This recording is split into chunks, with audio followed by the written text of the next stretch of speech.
The one that like, okay, this isn't conventionally spooky, but this is the one that like I can't explain how the shit went down, right? I just know that it did go down, you know? Like for me, there was a family. I was in the island of San Miguel, right in the middle of the Atlantic Ocean. I was in a town called Ponta Delgada, and we were visiting a family the day before they were like getting baptized. Super cool people, really awesome. Still love them to this day. It was the day before they were gonna get baptized, and so we were gonna walk up to their house because they lived in a place called Ahives, and it's the middle of nowhere. It's like the boonies, and it's about an hour walk. We walk up there. We're gonna give them their baptismal clothing, so that was kind of also an excuse just to say like check in, see how they're doing. Hey, yo, you still down?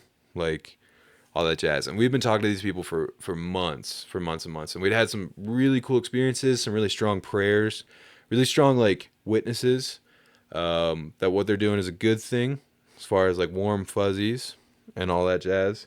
To the point where they kind of were like, if we're gonna do this, we're gonna do like we're gonna go all in, but we really need to kind of have a good like witness that this is like what God wants us to do right now. And so they definitely got some of our stronger like I guess you could say revelations I've ever had with people. Like God definitely wanted them to go and get baptized, and that was a really cool experience to see that grow with them. Now, the bad part, we showed up that night.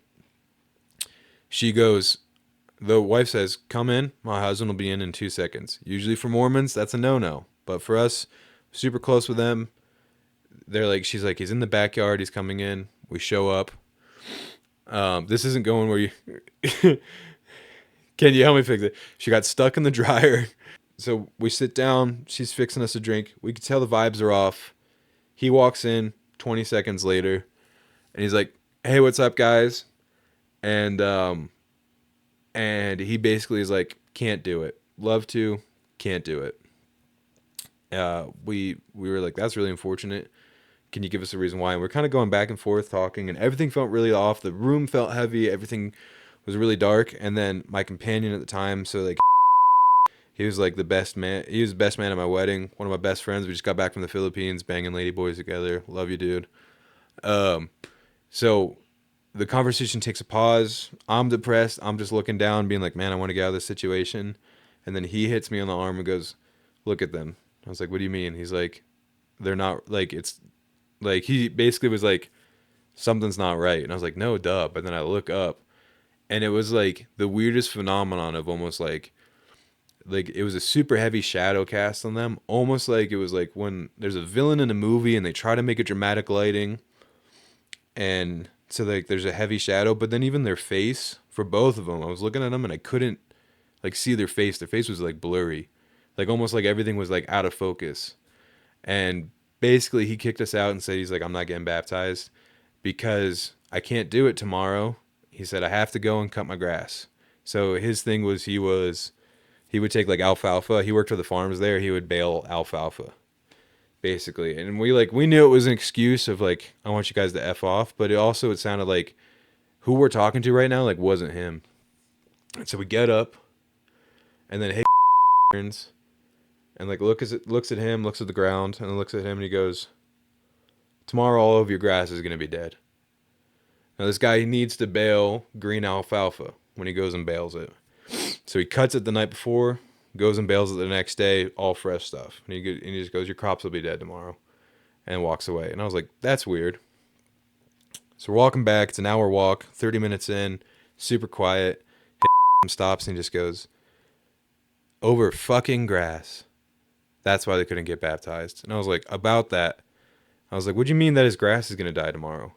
And he's like, "I've been around long enough that when people have really strong witnesses like these guys did, that there's a God in this world," he's like, "something happens." He's like, "It's not like God's punishing them, but it's almost like to tell them, I am real.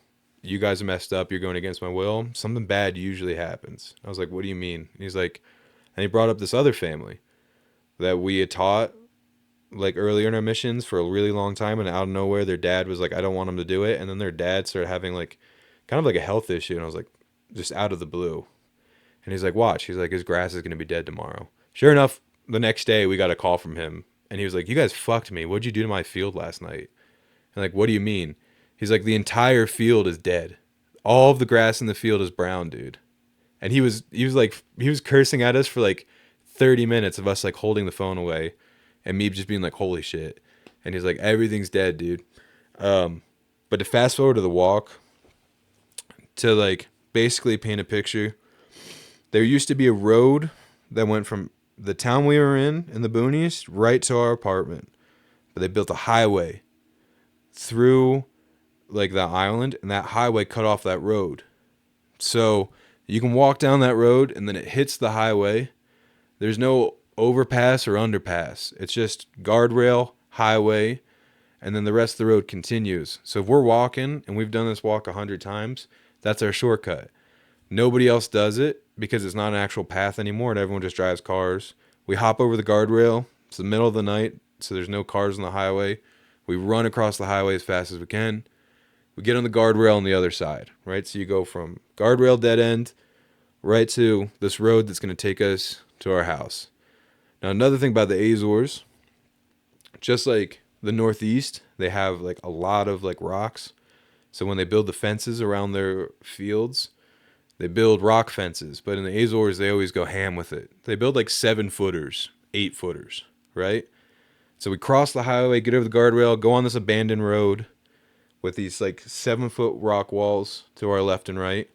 We go down it, and then we kind of make a right to veer towards our house, right by the apartment complexes that by our house.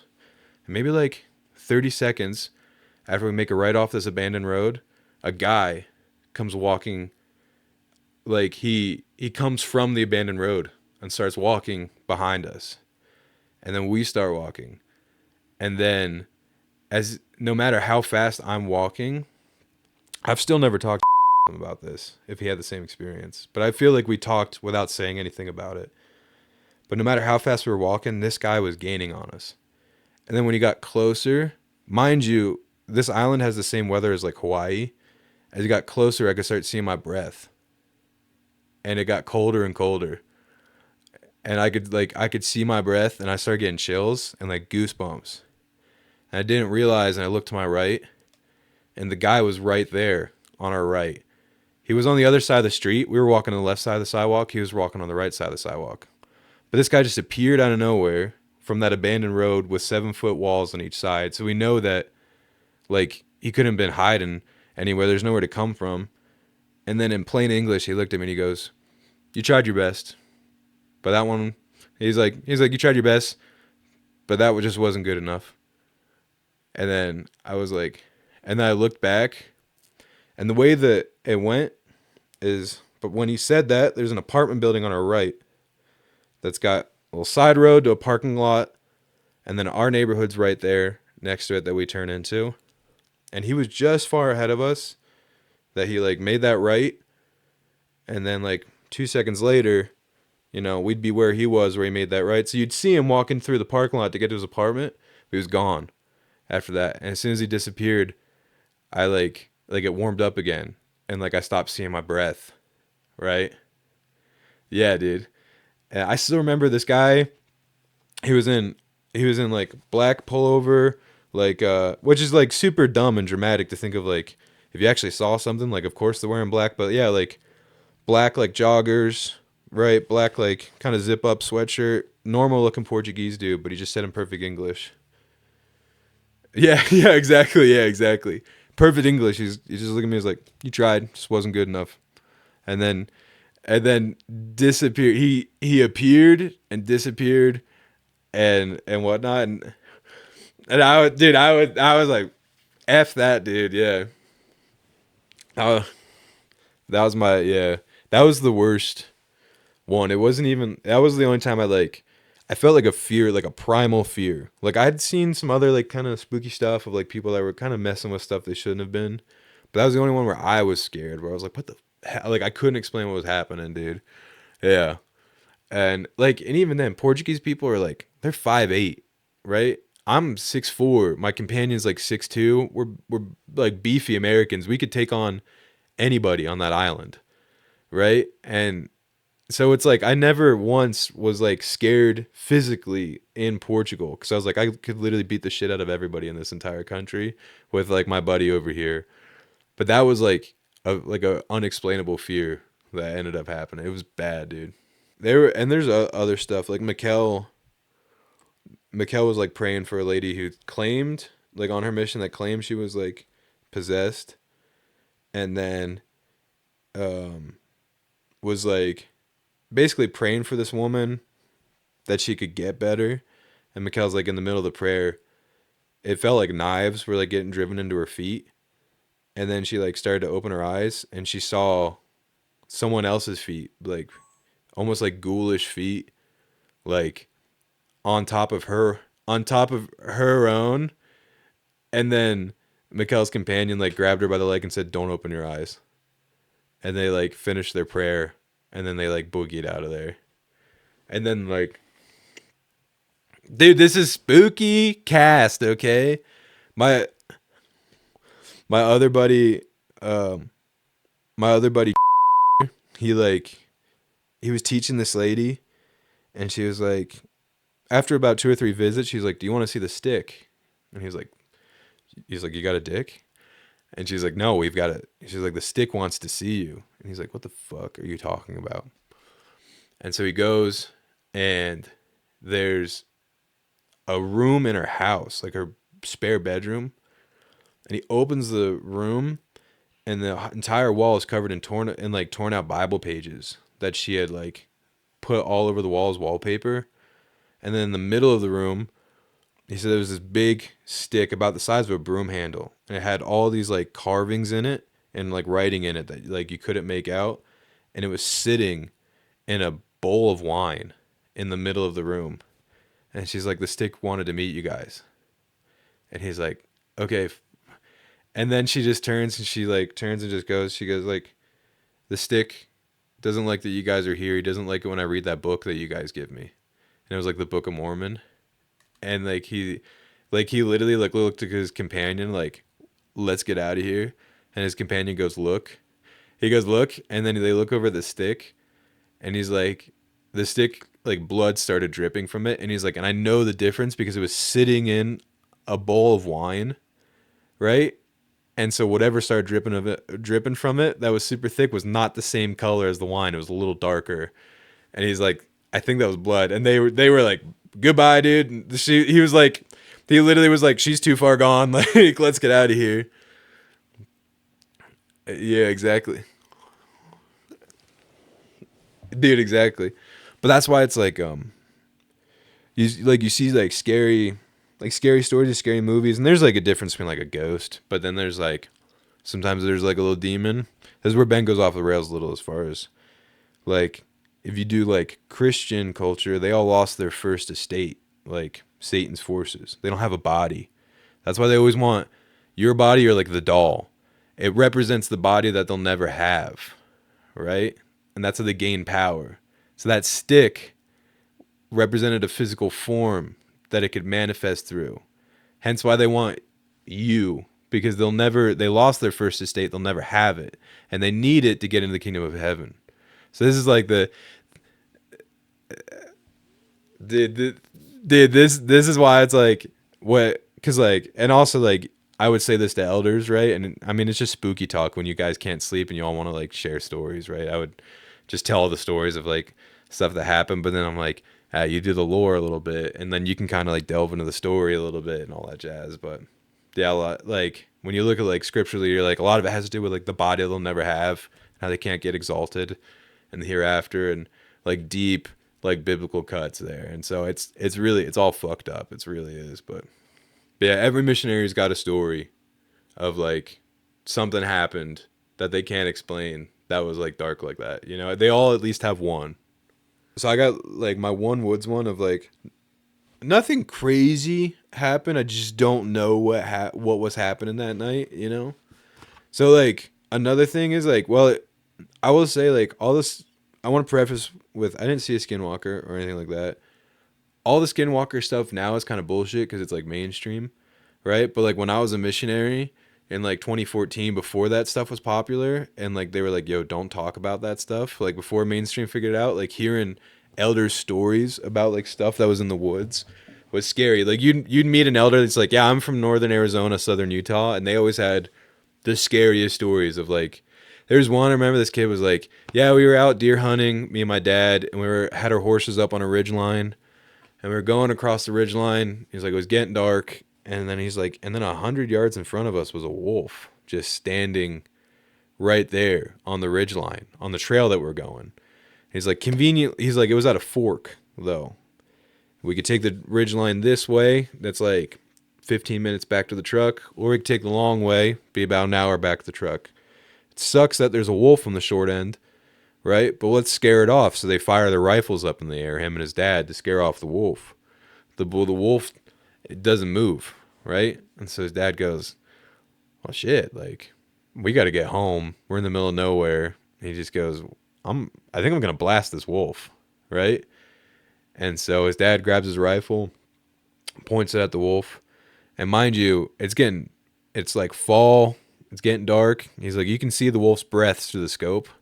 And he said his dad puts a bullet right between the wolf's eyes, and it doesn't move. And it still keeps breathing the entire time and just staring at him. And then they heard a voice in the back of their head say, take the long way home.